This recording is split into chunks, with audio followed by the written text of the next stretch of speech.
I recently watched a video by Tom Francis, developer of Tactical Breach Wizards, where he talks about the design of an information game and explains a model that can be used to understand them.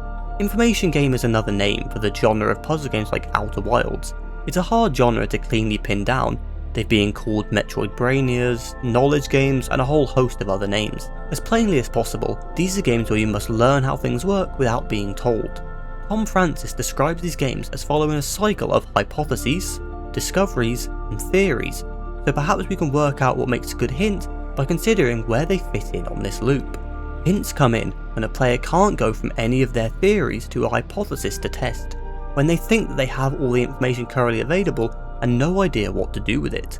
But instead of going back and rethinking their theories, hints act like a parasite, tempting the player away from coming up with hypotheses and ruining the experience.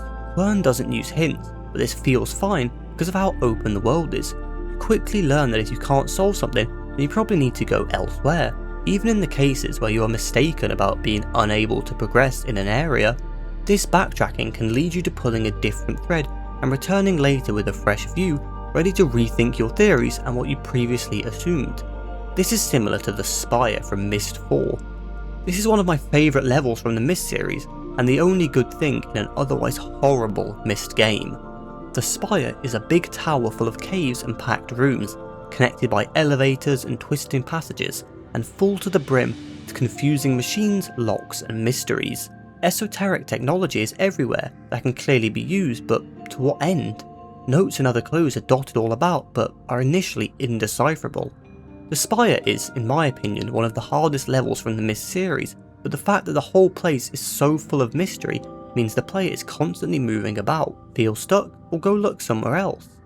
In Dimhaven, the small areas mean when you get stuck, you have to sit with your incorrect theories and just ruminate. The feelings that you have overlooked or misunderstood something now feel futile because you believe you have the whole puzzle in your hands and are still stuck with nowhere else to go. So within the cycle of information games, a well-designed approach to help the player go from theories to hypotheses is one that lets them keep their momentum by being able to put their energy into other ideas when one particular problem has them stumped for now.